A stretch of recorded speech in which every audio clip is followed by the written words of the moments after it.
Hello दोस्तों, मैं सुनील कुमार स्वागत करता हूं आपके अपने चैनल क्रैकर जेएस एकेडमी में। कैसे हैं दोस्तों आप लोग? उम्मीद करता हूं कि आप लोग अच्छे होंगे और आप लोगों की पढ़ाई भी अच्छी चलेगी, है ना दोस्तों। तो दोस्तों, जैसा कि हम लोग जानते हैं कि क्या कर रहे थे हम लोग, मतलब ज्योग्राफी की सीरीज़ हम लोगों ने शुरू की थी दोस्तों। ज्योग्राफी में अगर हम बात करें दोस्तों, तो हम लोग दोस्तों इंडियन ज्योग्राफी पढ़ रहे थे और उसमें भी दोस्तों हम लोग काफ़ी कुछ कर चुके हैं, है ना दोस्तों। तो जैसे कि अगर हम बात करें, अगर हम लोग क्या क्या कर चुके हैं ज्योग्राफी में, एक बार रिवाइज करते हैं। तो जैसे कि अगर हम देखते हैं कि इंडिया का जो पॉलिटिकल पर्सपेक्टिव यानी जो उसका राजनीतिक पक्ष होता है, जिसमें हम लोग क्या क्या पढ़ते हैं, जैसे जैसे कि भारत के कितने राज्य हैं, उनकी राजधानियाँ कितनी है, कितने यूनियन टेरिटरीज़ हैं, भारत का कुल क्षेत्रफल कितना है, भारत की उत्तर से दक्षिण लंबाई कितनी है, पूर्व से पश्चिम लंबाई कितनी है, भारत किस गोलार्ध में स्थित है, भारत की स्थिति क्या है, ये है ना। अब और जो अन्य फैक्ट होते हैं ऐसे करके, तो वो सारी चीज़ें हम लोग दोस्तों उसमें पढ़ते हैं। फिर इसके बाद दोस्तों हम लोगों ने क्या किया था, इंडियन फिजिकल शुरू किया था। इंडियन फिजिकल को दोस्तों हम लोगों ने क्या किया था, 5 पार्ट में बांट के पढ़ा था। कौन कौन सा दोस्तों, अगर हम बात करते हैं दोस्तों, पहला तो हिमालय हो गया, फिर नॉर्थ इंडियन प्लेन हो गया, फिर दोस्तों पेनिनसुलर प्लेटू यानी उत्तर भारत का मैदान दोस्तों, और फिर पेनिनसुलर प्लेटू यानी प्रायद्वीप पठार। फिर चौथा दोस्तों हम लोगों ने कोस्टल प्लेन यानी तटीय मैदान दोस्तों। पांचवा दोस्तों आइलैंड यानी द्वीप समूह। तो ये सारी चीज़ें हम लोग कर चुके थे। फिर इसके बाद दोस्तों हम लोगों ने नया टॉपिक शुरू किया था अफवाह तंत्र, जिसमें हम लोग नदियाँ पढ़ते हैं। तो हम लोग ने दोस्तों हर एक रिवर के बारे में बहुत डिटेल से, मैं बता दूं, आप यूट्यूब पे सर्च कर लीजिएगा, जितना डिटेल से मैंने यहाँ पे आपको बताया है आप देख लीजिएगा। ज़्यादा से ज़्यादा लोग क्या करते हैं, 3 क्लास में पूरी रिवर्स ख़त्म कर देते हैं, ठीक है ना। बट मैं बता दूं ना, मैं हर रिवर्स पे मैंने, जैसे कि गंगा रिवर की अगर हम बात करें तो गंगा रिवर पर हमने 2 क्लास ली। सिंधु ब्रह्मपुत्र, अगर सिंधु की बात करें तो सिंधु नदी पर हमने 2 क्लास लिए। ब्रह्मपुत्र की अगर हम बात करें तो ब्रह्मपुत्र नदी पर हमने 2 क्लास ली। तो हर नदी पर हमने 2 क्लास लिए, तो आप समझ सकते हैं कि कितना हमने डिटेल से किया होगा हर रिवर को। तो आप वहाँ से कर सकते हैं, कोई दिक्कत नहीं है। फिर इसके बाद दोस्तों हम लोग ने अफवाह तंत्र के बाद ही, यानी हम लोग उस समय देखो क्या कर रहे थे, रिलेटेड किससे कर रहे थे, वाटर से रिलेटेड चीज़ें कर रहे थे। तो उसमें नदी पहला आ जाता है, क्योंकि हमारे यहाँ समुद्र तो कोई भारत के अंदर है नहीं, भारत के बाहर एक ओशियंस है, हिंद महासागर इसका नाम रखा गया। तो उसको तो हम लोग वर्ल्ड ज्योग्राफी पढ़ते हैं तब पढ़ लेते हैं। बट यहाँ पे पानी के क्रम में अगर हम देखें वाटर के से संबंधित अगर हम चीज़ें, तो नदी है पहली। तो फिर दूसरी अगर हम बात करते हैं, तो दूसरा फिर क्या होता है दोस्तों, झील। तो हम लोगों ने झील भी दोस्तों 2 क्लासेस की हैं उसके लिए।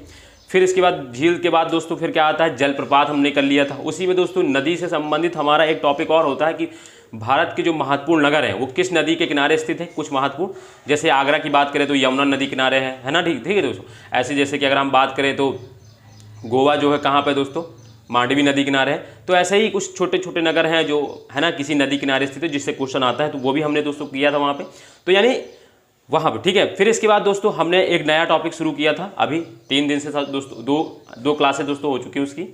आज तीसरी क्लास है और लास्ट क्लास भी है। तो हम लोग उसको क्या कौन सा टॉपिक था दोस्तों, तो बंदरगाह कर रहे थे, यानी पोर्ट्स कर रहे थे। तो अभी देखिए, अब बंदरगाह हो जाने के बाद दोस्तों अब एक वाटर से रिलेटेड सिर्फ एक टॉपिक रह जाएगा, कौन सा दोस्तों, अंतर्देशीय जलमार्ग या अंतर्राज्यीय जलमार्ग, ठीक है ना। जैसे राष्ट्रीय जलमार्ग जो होते हैं उनको पढ़ना रहेगा। उसके बाद दोस्तों हमारा ये टॉपिक्स खत्म हो जाएगा, यानी वाटर से रिलेटेड जो जितना भी कुछ होता है क्वेश्चन जहाँ से आते हैं वो सारी चीज़ें हमारी हो जाएंगी। इसके बाद दोस्तों सीधे हम पहुँचेंगे, कुछ और टॉपिक्स महत्वपूर्ण हैं, जैसे कि अगर हम बात करें कुछ महत्वपूर्ण खनिज होते हैं, किस राज्य में हैं, कहाँ पर मिलते हैं, ये क्वेश्चन हर साल एक ना एक पेपर में आ ही जाता है किसी न किसी में। तो ये देखेंगे, और भी और महत्वपूर्ण जनजातियाँ जो भारत में पाई जाती हैं। देखिए, हालांकि ये ह्यूमन ज्योग्राफी का पार्ट्स होता है, इसके लिए अलग से पढ़ा जाता है ह्यूमन ज्योग्राफी में।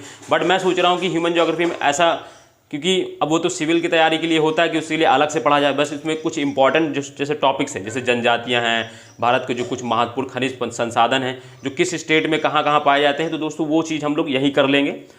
अभी वही इस जब पोर्ट्स खत्म होने के बाद या अंतर्राज्यीय जलमार्ग जो खत्म होते हैं, राष्ट्रीय जलमार्ग जो होते हैं वो करने के बाद दोस्तों हम लोग वहीं चलेंगे, धीरे धीरे एक एक टॉपिक करते।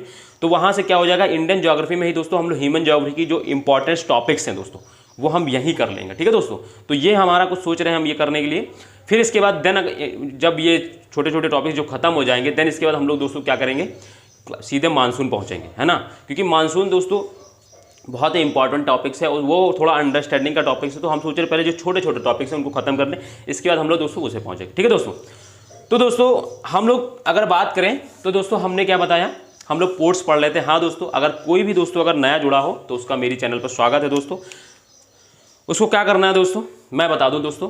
पहली चीज़ तो हम लोग करते क्या है दोस्तों, जैसे कि हम लोग दोस्तों पीछे जो भी कल लास्ट क्लास में जो भी पढ़ के आए होते हैं उसको हम लोग दोस्तों रिवीजन करते हैं। रिवीजन करने के बाद दोस्तों हम लोग नया टॉपिक जो शुरू किए आज जो पढ़ना होता है उसको करेंगे, बट उससे हम और भी चीज़ें हैं, जैसे कि बात करें कि अब नोट्स कैसे या जो कैसे मतलब जो भी रहेगा यहाँ जो पढ़ाया जाएगा वो कैसे करेंगे। तो हम बता दें, जो मैं यहाँ बनाता हूँ डायग्राम आपको बनाना है, अगर मैं कुछ लिखता हूँ तो आपको लिख लेना है, और अगर मैं रुक के कुछ समझा रहा हूँ तो आपको सिर्फ रुक के समझना है, उसको लिखना नहीं है, ठीक है। जब मैं लिखना होता है तो मैं खुद ही बोल देता हूँ कि आपको इसे लिख लेना चाहिए।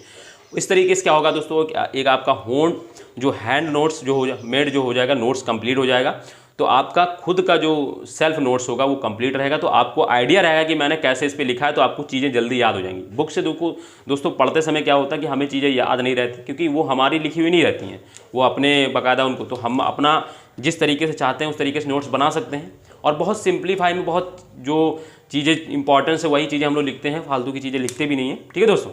तो चलिए दोस्तों हम लोग शुरू करते हैं।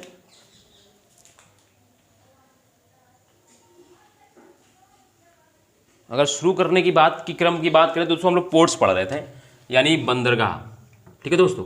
हमने 2 क्लास दोस्तों कर ली हैं पीछे, आप लोग जो नए हैं दोस्तों उनको देख लेना है पीछे जाके दोस्तों।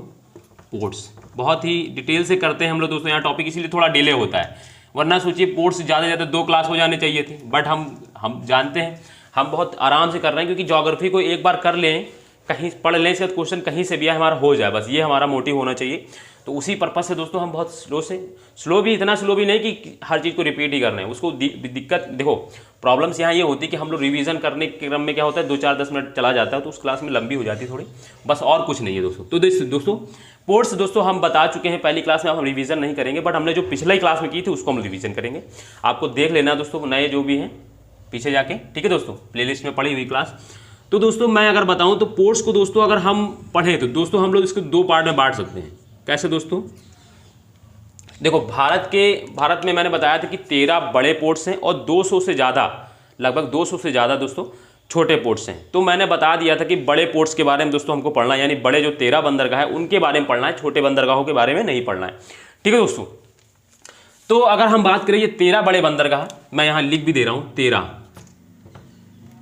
बड़े बंदरगाह है ना, इनके बारे में पढ़ना है। तो दोस्तों अगर मैं बात करूँ तो 13 बड़े बंदरगाह जो होते हैं इनको हम लोग 2 पार्ट में बांट सकते हैं। कैसे दोस्तों, एक तो दोस्तों हम लोग इसको बांट सकते हैं पश्चिमी तट पर स्थित,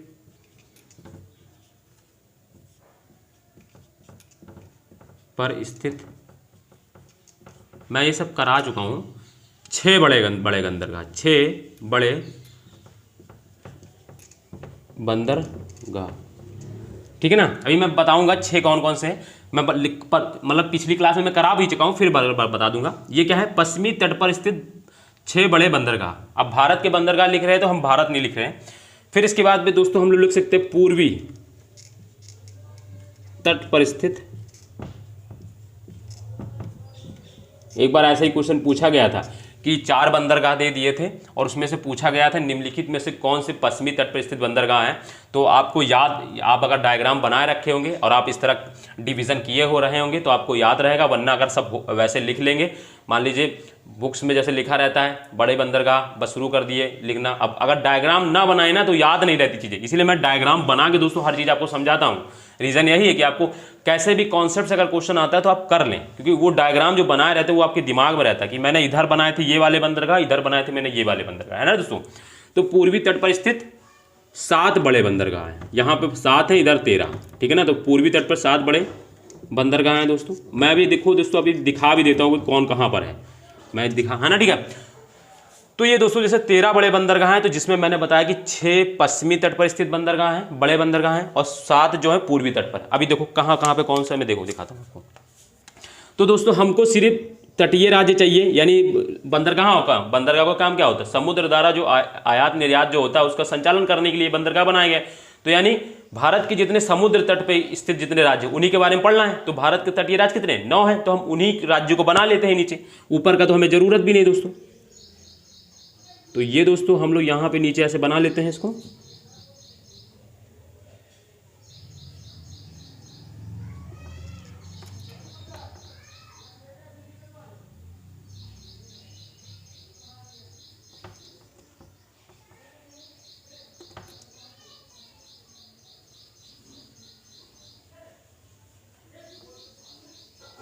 ठीक है दोस्तों, ये थोड़ा आप लोग देख लीजिएगा उधर, क्योंकि जगह नहीं है तो मैं इधर है, ठीक है।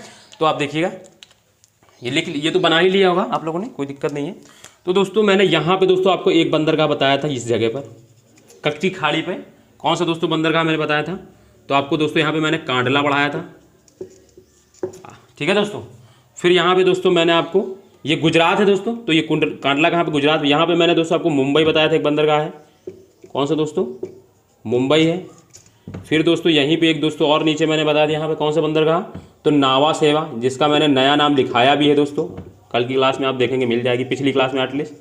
नावा सेवा ये कहाँ पर है दोस्तों? ये भी कहाँ पर है? मुंबई में, सॉरी महाराष्ट्र में ही है। महाराष्ट्र के दोस्तों ये बंदरगाह क्यों बनाया गया था? क्योंकि मुंबई बंदरगाह के भार को कम करने के लिए दोस्तों नावा सेवा बंदरगाह बनाया गया था, और मैंने इसके बारे में बताया था दोस्तों। ये क्या होता है? ये भारत का सबसे बड़ा आधुनिक बंदरगाह है दोस्तों, ठीक है दोस्तों, कृत्रिम बंदरगाह, सॉरी सबसे बड़ा कृत्रिम बंदरगाह है। और फिर इसके बाद दोस्तों यहाँ पे गोवा एक राज्य होता है छोटा सा, इसी में दोस्तों मैंने यहाँ पे बताया था आपको मरमू गोवा दोस्तों एक, ठीक है, इसके नाम से ही दोस्तों एक बंदरगाह है, सॉरी दोस्तों मरमू, ये ऐसे मरमू गोवा दोस्तों मैंने बताया था, ये रहा है पीछे वाला। इसके बाद दोस्तों मैंने कर्नाटक में यहाँ दोस्तों आपको एक बंदरगाह बताया था, न्यू मंगलोर दोस्तों, न्यू मंगलोर, ठीक है दोस्तों। फिर यहाँ पे केरल में मैंने एक आपको बंदरगाह बताया, कोचीन दोस्तों, कोचीन बंदरगाह बताया। तो अब देखिए दोस्तों ये 6 बंदरगाह हो गए ना, 1 2 3 4 5 6, तो 6 बंदरगाह जो है वो पश्चिमी तट पर है। कौन से राज्य में, ये भी दोस्तों मैंने लिखा रखा है। ये इधर मैं कल करा चुका हूँ यहाँ तक, आज मुझे इधर के बंदरगाह करने हैं, तो वो भी देख लीजिएगा। तो कांडला बंदरगाह मुंबई कांडला कहाँ? गुजरात में। मुंबई एवं नावा सेवा कहाँ पर है दोस्तों? महाराष्ट्र में। मरमू गोवा दोस्तों गोवा में है। न्यू मंगलोर दोस्तों कर्नाटक में। कोचीन कहाँ है? केरल में। तो ये कुछ होगा। इसका दोस्तों पूर्वी तट के बंदरगाह देखें तो हम लोग दोस्तों इधर से शुरू करते हैं। तो यहाँ पे दोस्तों एक बंदरगाह होता है कोलकाता दोस्तों, मैं अलग पेन से लिख रहा हूँ, ब्लैक से लिख देता हूँ। यहाँ पे दोस्तों एक बंदरगाह होता है, मैं ऐसे करके बना दे रहा हूँ, कोलकाता। कौन सा दोस्तों? कोलकाता। फिर यहीं पे दोस्तों एक छोटा बंदरगाह और होता है, ये कहाँ पर है दोस्तों? पश्चिम बंगाल में दोस्तों, दोनों बंदरगाह मैं पढ़ा रहा हूँ यहाँ पर। और यहीं पे दोस्तों एक बंदरगाह होता है हुगली दोस्तों, सॉरी दोस्तों हुगली ने हल्दिया, हुगली नदी पर है, वो मैं थोड़ा कन्फ्यूज हो गया था, हल्दिया, ठीक है दोस्तों। फिर इसके बाद दोस्तों यहाँ पे दोस्तों छोटा एक स्टेट यहाँ पर और आता है इसके नीचे, यहाँ पे दोस्तों उड़ीसा है दोस्तों। उड़ीसा में दोस्तों एक बंदरगाह हम लोग पढ़ते हैं दोस्तों, पारादीप, ठीक है दोस्तों, ठीक। फिर इसके बाद दोस्तों आंध्र प्रदेश दोस्तों हम लोग एक बंदरगाह पढ़ते हैं, विशाखापत्तनम दोस्तों, विशाखापत्तनम है ना दोस्तों। अभी इसके बारे में आज पढ़ेंगे सबके बारे में। फिर यहाँ पे दोस्तों एक बंदरगाह पढ़ते हैं हम लोग, ये अब हम तमिलनाडु आ जाते हैं स्टेट। तमिलनाडु में दोस्तों हम लोग 3 बंदरगाह पढ़ते हैं। इसमें पहला कौन सा है दोस्तों? यहाँ पे दोस्तों हमारा होता है चेन्नई बंदरगाह, पहले चेन्नई बंदरगाह दोस्तों। फिर दोस्तों यहाँ पे नीचे दोस्तों एन्नौर बंदरगाह है, एन्नौर बंदरगाह है। फिर दोस्तों यहाँ पे तूतीकोरिन, सबसे नीचे दोस्तों तमिलनाडु के तूतीकोरिन। ये दोस्तों आप देखिए गिन लीजिए, 1 2 3 4 5 6 7, तो 7 कितने कहाँ पर है दोस्तों? पूर्वी तट पर। तो 6 दोस्तों पश्चिमी तट पर बंदरगाह है और 7 जो है पूर्वी तट पर। इस तरीके से क्वेश्चन एक बार पूछा गया, तो इस तरीके से आप बना रखेंगे तो आपको याद रहेंगे दोस्तों। कोलकाता हल्दिया है दोस्तों पश्चिम बंगाल में, पारादीप है दोस्तों उड़ीसा में, विशाखापत्तनम दोस्तों है आंध्र प्रदेश में, चेन्नई, एन्नौर एवं तूतीकोरिन, ये तीनों बंदरगाह दोस्तों तमिलनाडु में। तो 13 बंदरगाह है, 13 बंदरगाह हमने बता दी कहाँ पे कौन सा है। अब मैंने दोस्तों कल की अगर मैं लास्ट क्लास की अगर मैं बात करूँ दोस्तों, तो हम लोग इधर तक कर चुके थे, यानी ये इनकी डिटेल्स हम लोग लिख चुके थे। इनकी थोड़ी डिटेल्स लिखनी है किस, और सबकी मैंने बता रखा था कि नहीं करना लिखना होता सब में, जो कहीं कहीं थोड़े इंपॉर्टेंस है जिनमें कुछ उनके लिखना होता है, बाकी सबके बारे में नहीं लिखना होता, ठीक है दोस्तों।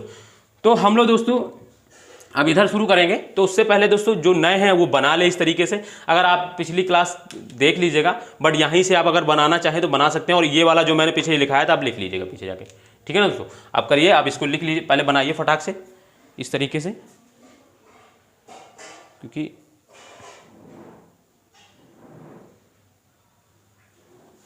ठीक है दोस्तों। तो ये हो गया दोस्तों, मैं इसको मिटाल रहा हूं। अब आप लोग हेडिंग डालते जाएंगे एक एक बंदरगाह का नाम, और उसके बारे में थोड़ा लिखेंगे, मतलब जिसके बारे में इंपॉर्टेंट, जैसे मैं पारादीप के बारे में 1 पॉइंट लिखाऊंगा, विशाखापत्तनम के बारे में 2 पॉइंट लिखाऊंगा, चेन्नई के बारे में मैं लगभग 1-2 पॉइंट और लिखाऊंगा, एन्नौर के बारे में लिखा दूंगा, तूतीकोरिन के बारे में कुछ नहीं लिखना है। तो जैसे कि कुछ इंपॉर्टेंट है, क्योंकि जहां पे इंपॉर्टेंट है वो लिख लेंगे, ठीक है ना। नावा सेवा हमने ये सब चीज़ें दोस्तों कर चुके हैं पीछे क्लास में, आप लोग विजिट करिएगा पीछे क्लास में दोस्तों, जरूर देखिएगा, अगर जो भी है आपको चीज़ें बहुत अच्छी मिल जाएंगी दोस्तों। मैं आपको गारंटी दे रहा हूँ कि आपको चीज़ें यहाँ से आप इतना कर लीजिए, आपको कहीं से पढ़ना नहीं पड़ेगा। मैं ये, आप एक बुक रखिए कोई, उसको पढ़िए आराम से, और ये नोट्स बना लीजिए, इसको पढ़िए, बस आपको अदरवाइज कहीं और नहीं जाना दोस्तों। ठीक है दोस्तों, इसीलिए मैं इतना डिटेल से पढ़ा रहा हूँ दोस्तों हर चीज़ को। तो चलिए दोस्तों, हम इसको मिटा रहे हैं और इसके बारे में फिर बंदरगाहों के बारे में लिखना शुरू करते हैं। तो सबसे पहले दोस्तों हम आते हैं पश्चिम बंगाल में जो 2 बंदरगाह हैं उनके बारे में लिखते हैं। उनके बारे में दोस्तों दोनों में सेम ही पॉइंट रहेंगे, बस थोड़ा सा एक में पॉइंट अलग रहेगा। कौन सा? तो पहला दोस्तों हम लोग डालते हैं अगर हेडिंग दोस्तों, तो कोलकाता बंदरगाह। कौन सा दोस्तों? कोलकाता बंदरगाह। मैं दोस्तों अगर इसमें चाहूँ तो आपको हिस्ट्री जोड़ के पढ़ा सकता हूँ, बट दिक्कत यही है ना कि फिर अभी आप हिस्ट्री पढ़ेंगे तो मैं इसको और डिटेल्स कर सकता था, बट अभी ज़रूरत नहीं है, तो इसलिए मैं थोड़ा अभी यहीं पे आपको पॉइंट पे फोकस रखता हूँ। ठीक है ना? तो चलिए दोस्तों, अगर मैं इसकी बात करूँ तो यहाँ हुगली नदी पर स्थित, अब ये पहली बात तो ये कहाँ? पश्चिम बंगाल पर है ना, पश्चिम बंगाल में, पश्चिम बंगाल में। अब साथ साथ आपको लिखना भी है दोस्तों, पश्चिम बंगाल में हुगली नदी पर स्थित,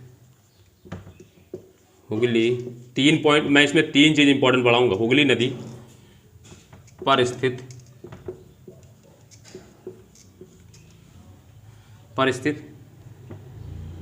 कौन सा है? कोलकाता। एक ज्वारीय बंदरगाह है। अब सोचिए, एक ही पॉइंट में मैंने आपको 3 चीज़ें बता दी है। ज्वारीय बंदरगाह है, 3 चीज़ मैंने बताई इसमें। 3 क्या हैं अभी मैं अंडरलाइन करता हूँ। सबसे पहले तो मैंने इसमें आपको स्टेट क्लियर किया कि पश्चिम बंगाल में है। दूसरा मैंने ये क्लियर किया कि ये हुगली नदी पर है।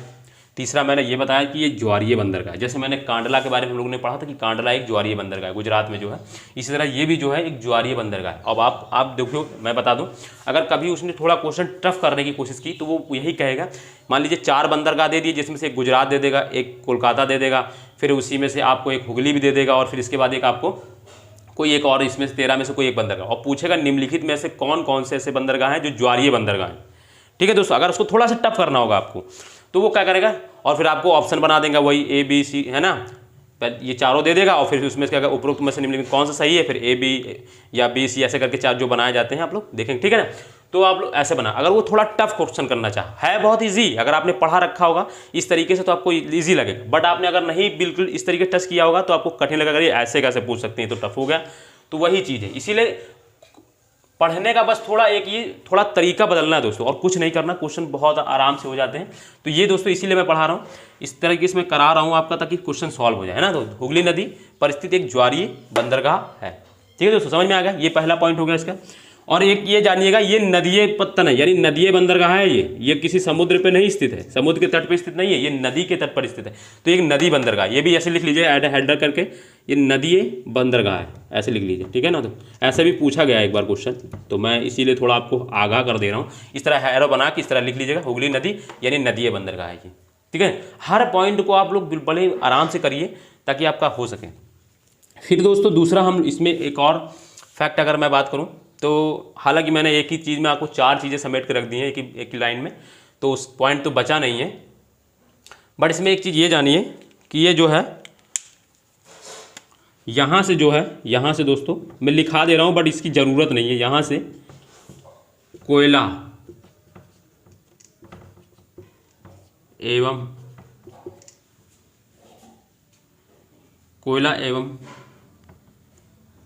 तेल का दक्षिण पूर्व एशिया,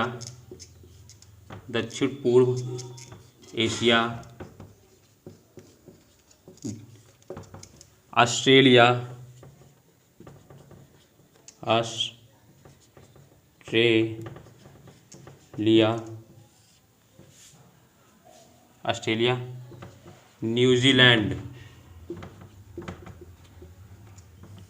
को निर्यात किया जाता है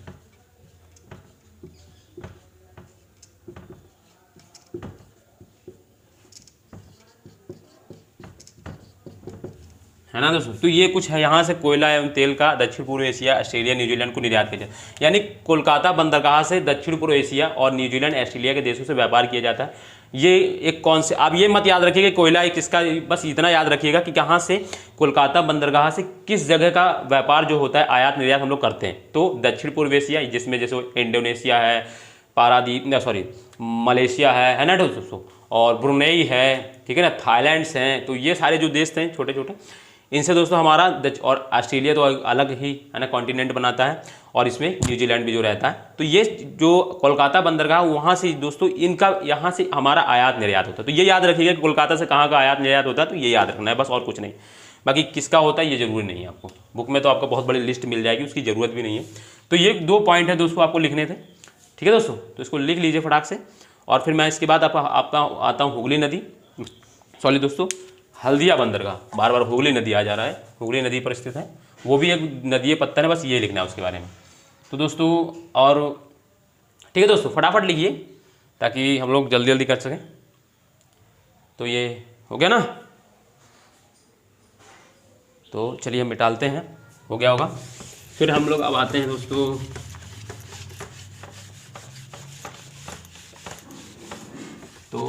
अब आते हैं हम लोग दोस्तों हल्दिया बंदरगाह, है ना दोस्तों।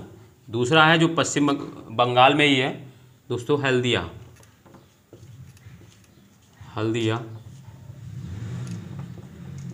बंदरगाह। इसमें दोस्तों एक ही पॉइंट लिखना है, और उसी पॉइंट में मैं सब कुछ करा दूंगा आपका। क्या लिखना है, पहला तो ये भी पश्चिम बंगाल में, पश्चिम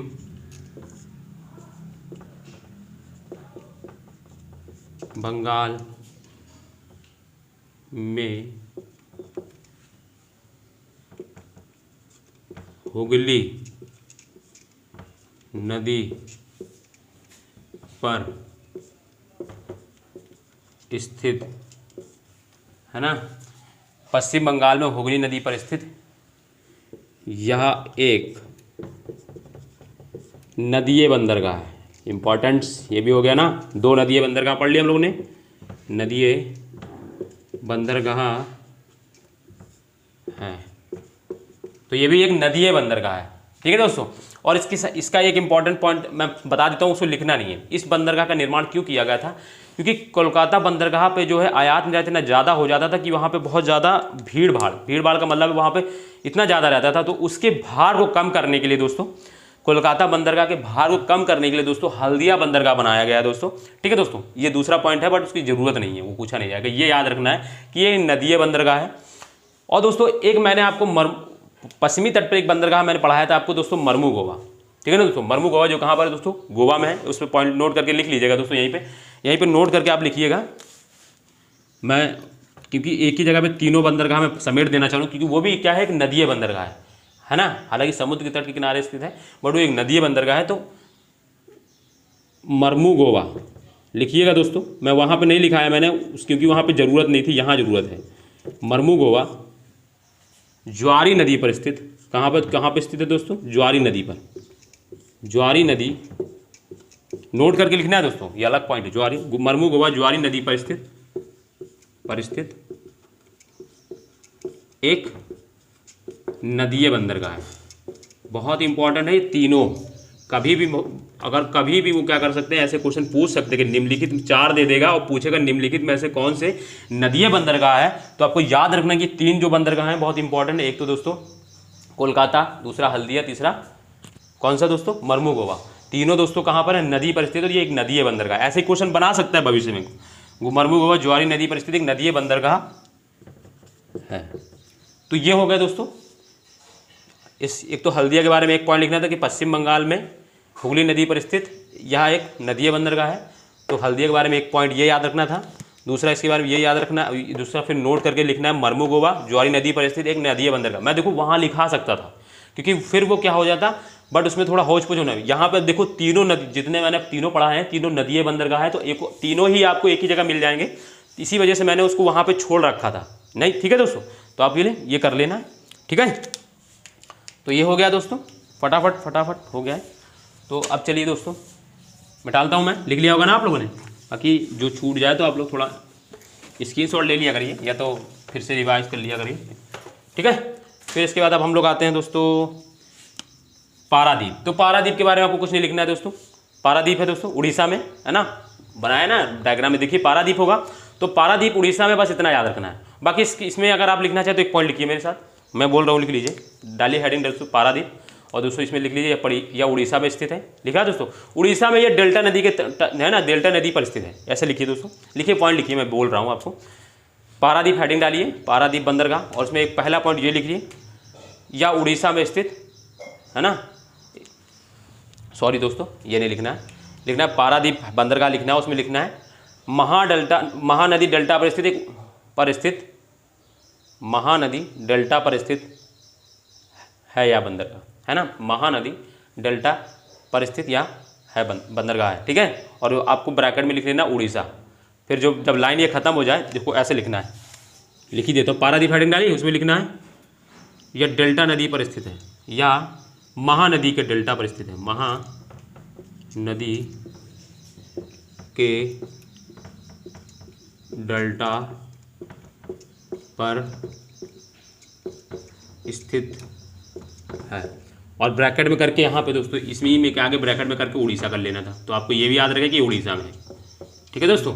तो ये लिखना था बस एक पॉइंट, या महानदी के डेल्टा पर स्थित है उड़ीसा में, ठीक है। हो गया होगा दोस्तों पारादीप।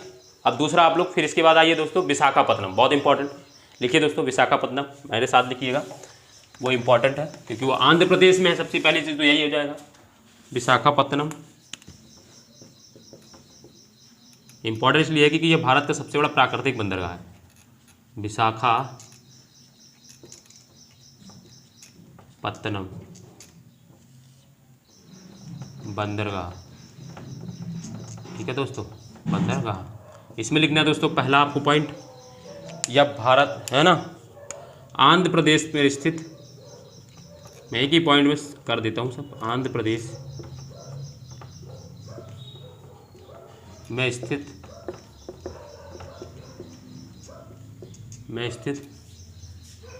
यह भारत का सबसे बड़ा प्राकृतिक बंदरगाह है, प्राकृतिक बंदरगाह है। तो आंध्र प्रदेश में स्थित या भारत का सबसे बड़ा, राज्य भी आ गया और एक जो इंपॉर्टेंट फैक्ट है इसमें वो भी आ गया, सबसे बड़ा प्राकृतिक बंदरगाह है। और यह भारत का सबसे गहरा बंदरगाह भी, दूसरा पॉइंट ये भी लिख लेना है, यह भारत का सबसे गहरा बंदरगाह भी है, गहरा बंदरगाह भी है ना दोस्तों। तो सबसे बड़ा प्राकृतिक बंदर कौन सा है दोस्तों, विशाखापत्तनम। और सबसे बड़ा कृत्रिम बंदरगाह कौन सा है दोस्तों, तो नावा सेवा मैंने पढ़ाया था, ठीक है दोस्तों। और जिसका दूसरा नाम जवाहरलाल नेहरू बंदरगाह है। यह भारत का सबसे गहरा बंदरगाह भी है, ये भी दूसरा पॉइंट हो गया, ठीक है दोस्तों। ये इंपॉर्टेंट थे इसमें 2 पॉइंट, इसके अलावा इसमें कुछ और नहीं लिखना है दोस्तों, ठीक है। अब इसके बाद फिर दोस्तों, अब इसके बाद हम लोग आते हैं दोस्तों विशाखापत्तनम यानी आंध्र प्रदेश की बात हो गई। अब तमिलनाडु में तीन पढ़े हम लोगों ने। तो सबसे पहला दोस्तों चेन्नई में दोस्तों आपको एक पॉइंट बस याद रखना है, क्या कि आप है ना, तमिलनाडु में स्थित भारत का सबसे पुराने बंदरगाहों में से एक चेन्नई। डालिए दोस्तों, आप हेडिंग डालिएगा, कौन सा दोस्तों, चेन्नई बंदरगाह, है ना, ठीक है। डालिए फटाफट। तो अब लिखिए उसमें चेन्नई बंदरगाह में लिखना है दोस्तों पहला पॉइंट, तमिलनाडु में स्थित या भारत का, है ना, तमिलनाडु में स्थित या भारत के सबसे पुराने बंदरगाहों में से एक है, ये लिखना है बस, ठीक है दोस्तों। तमिलनाडु में स्थित या भारत के सबसे पुराने बंदरगाहों में से एक है। फिर से मैं रिपीट कर रहा हूँ, तमिलनाडु में स्थित या भारत के सबसे पुराने बंदरगाहों में से एक है, ये हो गया पहला पॉइंट। तो दूसरा पॉइंट लिखना है, यह भारत का मुंबई के बाद सबसे बड़ा बंदरगाह है। अब ये मुंबई मैंने क्या किस परिप्रेक्ष्य में बड़ा बताया था, आयात निर्यात, यानी कि यहाँ पे भारत का, मुंबई में मैंने बताया था कि पूरे भारत का 20% जो आयात निर्यात का जो व्यापार का है वो सिर्फ मुंबई बंदरगाह से होता है। इसके बाद जो होता है दूसरा सबसे बड़ा ज़्यादा आयात निर्यात तो चेन्नई से। चेन्नई में इसी के बाद दोस्तों एन्नोर बंदरगाह चेन्नई के भार को ही कम करने के लिए बनाया गया था, मैंने पढ़ाया है ना, लिखाया एन्नोर बंदरगाह। तो बस इसमें 2 पॉइंट लिखने थे चेन्नई बंदरगाह में। पहला पॉइंट तो यह है तमिलनाडु में स्थित या भारत के सबसे पुराने बंदरगाहों में से। पहला तो पॉइंट ये रहेगा यह भारत का मुंबई के बाद दूसरा सबसे बड़ा बंदरगाह है। किस परिप्रेक्ष्य में? आयात निर्यात के पक्ष में। ठीक है दोस्तों, ये मैंने बता दिया। ठीक है दोस्तों, 2 पॉइंट इसमें होने थे, दोनों पॉइंट आप लोग लिख लिए होंगे दोस्तों। ठीक है, इसके बाद दोस्तों आते हैं हम लोग एन्नौर बंदरगाह। तो एन्नौर बंदरगाह दोस्तों बहुत ही इंपॉर्टेंट है, उसमें आप लोग लिखिएगा। पहला तो ये लिखना है, यह 2001 से इसका संचालन शुरू हुआ है। लिखिएगा मेरे साथ, यहाँ लिखिएगा, मैं इसको लिख देता हूँ क्योंकि ये थोड़ा इंपॉर्टेंट है।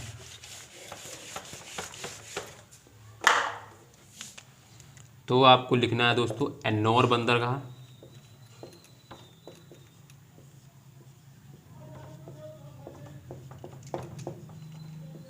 तो सबसे पहले ये कब स्टार्ट हुआ इसका? तो इसका संचालन 2001 से शुरू हुआ है। इसका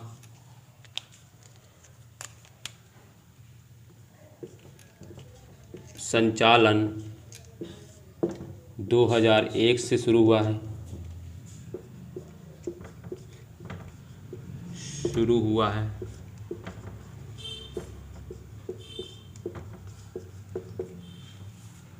दूसरा, यह भारत का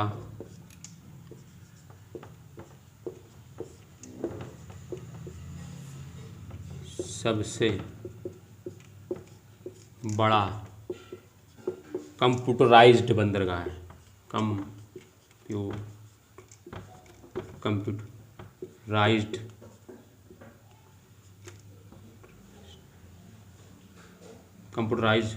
कंप्यूटराइज बंदरगाह, जय होगा, कंप्यूटराइज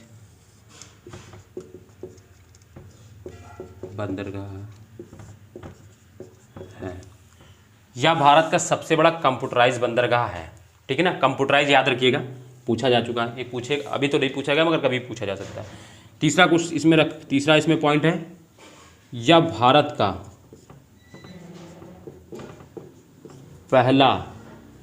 का पहला निजी क्षेत्र द्वारा स्थापित बंदरगाह। ये इंपॉर्टेंट है, निजी क्षेत्र द्वारा स्थापित बंदरगाह है। ठीक है दोस्तों, निजी क्षेत्र द्वारा स्थापित बंदरगाह है।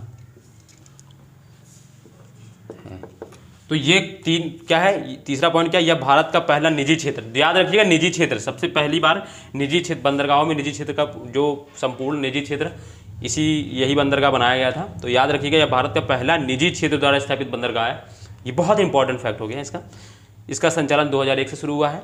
यह भारत का सबसे बड़ा इसमें तीनों फैक्ट इंपॉर्टेंट है, आपको तीनों याद रखने हैं। ठीक है दोस्तों, और लिख भी लेना साथ में। तो यह भारत का पहला निजी क्षेत्र द्वारा स्थापित बंदरगाह, इसका संचालन 2001 से शुरू हुआ है। यह भारत का सबसे बड़ा कंप्यूटराइज बंदरगाह, और यह है कहाँ पे दोस्तों? तमिलनाडु में। ठीक है दोस्तों, इसके बाद दोस्तों एक बचा है तूतीकोरिन। तूतीकोरिन के बारे में दोस्तों आपको एक पॉइंट लिखना है। पहले ये लिख लिया ना, आप लिखिएगा, डालिए हेडिंग दोस्तों तूतीकोरिन बंदरगाह। तो ये तो पता ही है दोस्तों, तमिलनाडु में है। दूसरा ये है कि सरकार ने यहाँ पे एक नौसैनिक अड्डा बनाने की अनुमति दे दी है, यानी नौसैनिक अड्डा बनाना है तो वो तूतीकोरिन पे बना सकते हैं। बस आप जान लीजिए, लिखिए मत उसको। ठीक है, तूतीकोरिन में कुछ नहीं लिखना है, बस यही जान लीजिए कि इसको भारत सरकार ने इस पर एक नौसैनिक अड्डा बनाने की अनुमति दे दी है। ठीक है दोस्तों, तो ये था कुछ। ठीक है, तूतीकोरिन के बारे में लिखना नहीं है, बस इतना, यानी कि तमिलनाडु में, बस इतना इंपॉर्टेंट है। ठीक है दोस्तों, फिर इसके बाद दोस्तों एक और बंदरगाह आप लिख लीजिए, पोर्ट ब्लेयर बंदरगाह। ये 13 बड़े बंदरगाह मैंने लिख दिए। इसके बाद 14वां बंदरगाह जो है वो देखो उसको, हालांकि बड़ा बंदरगाह लोग सरकार ने क्योंकि वो 2010 में बना है ना, तो उसको रिसेंटली याद रखिए, वो छोटा बंदरगाह है, बड़ा ही नहीं है, क्योंकि छोटा है, बहुत कम आयात निर्यात होता है उससे। तो याद रखिए, इसमें लिखिएगा पोर्ट ब्लेयर बंदरगाह। पोर्ट ब्लेयर किसकी राजधानी? अंडमान निकोबार में, यानी ये कहाँ पर है दोस्तों? अंडमान निकोबार में। तो दोस्तों लिखना है इसमें क्या, चलिए लिख लीजिए, पोर्ट ब्लेयर में लिख दे रहा हूँ क्योंकि थोड़ा। पोर्ट ब्लेयर क्या लिखना है दोस्तों? Port Blair. ये दोस्तों बंदर कहाँ पर है? कहाँ दोस्तों? ऐसे लिख लीजिए बस खाली, अंडमान निकोबार, अंडमान एवं निकोबार द्वीप समूह में।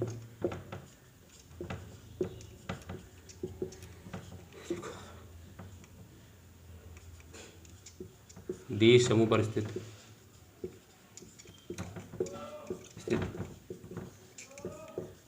ठीक है, पहले तो ये होगा अंडमान निकोबार द्वीप समूह पर। फिर कहाँ की बात हो गई? कब, यानी कब इसका स्थापन किया गया, कब इसको बनाया गया।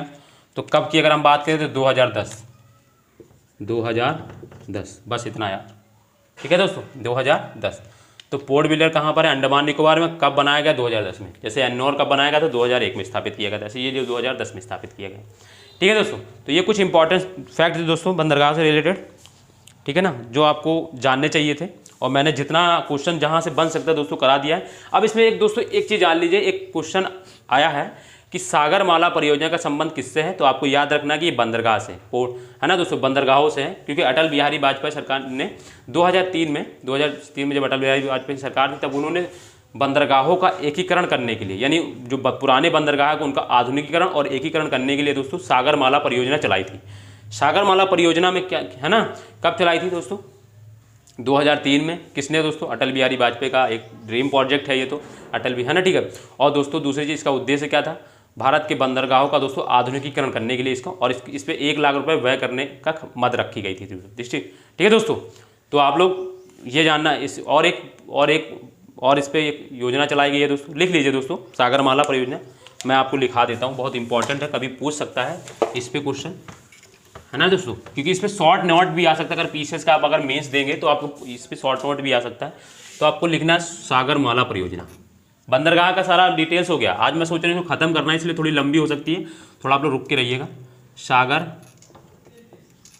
माला परियोजना, ये हेडिंग है दोस्तों, ये बंदरगाह से बनाएगी, क्योंकि ये हो सकता है यहीं से क्वेश्चन पूछ ले, परियोजना। ठीक है दोस्तों, शॉर्ट में लिखिएगा बस फटाफट। तो सबसे पहला तो होता है कब, ठीक है दोस्तों, कब की बात करेंगे तो 15 अगस्त 2003। डेट पूरी आपको नहीं याद रखना है, बट मैं लिख दे रहा हूँ 15 अगस्त। आपको ये याद रखना है कि 2003 में, 2003। कहाँ की अगर हम बात करें, नहीं कब, किसने, अब कहाँ, तो भारत में ये किसने, तो अटल बिहारी वाजपेयी जी ने। एनडीए की सरकार थी उस समय, अटल बिहारी वाजपेयी।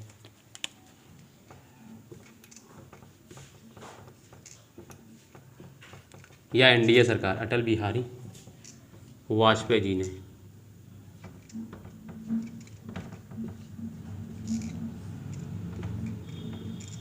एनडीए सरकार ऐसे लिख लीजिएगा ब्रैकेट में, एनडीए सरकार, ठीक है ना। कितना व्यय, यानी कितना व्यय का उद्देश्य था, इस पर लक्ष्य रख, तो 1 लाख करोड़ रुपए का इसमें व्यय करने की गई थी।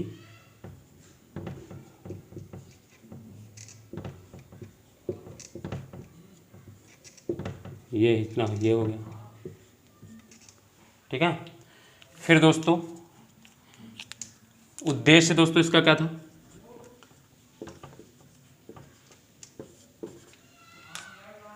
उद्देश्य की अगर हम बात करें दोस्तों तो क्या है इसका उद्देश्य? भारत के बंदरगाहों का आधुनिकीकरण करना,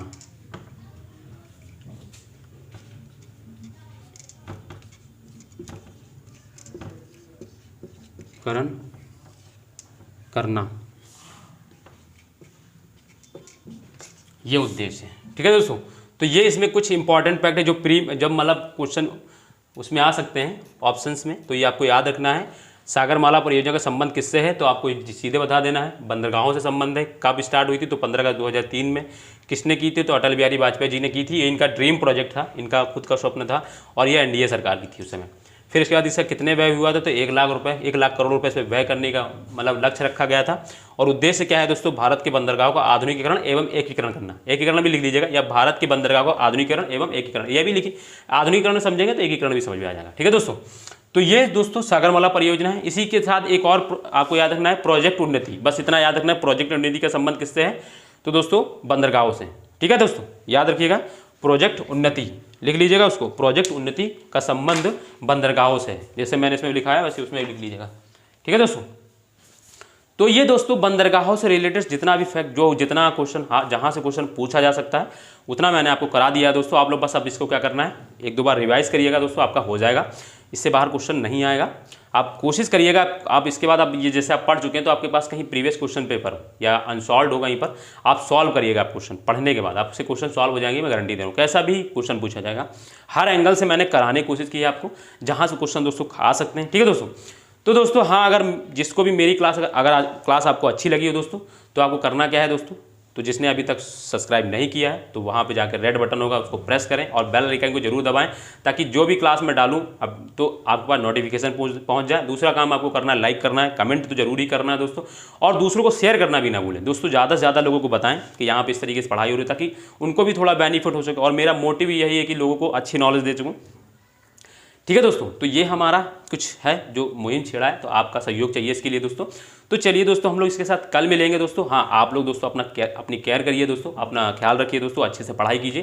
ठीक है दोस्तों। तो धन्यवाद मेरी क्लास को ज्वाइन करने के लिए, और बाय।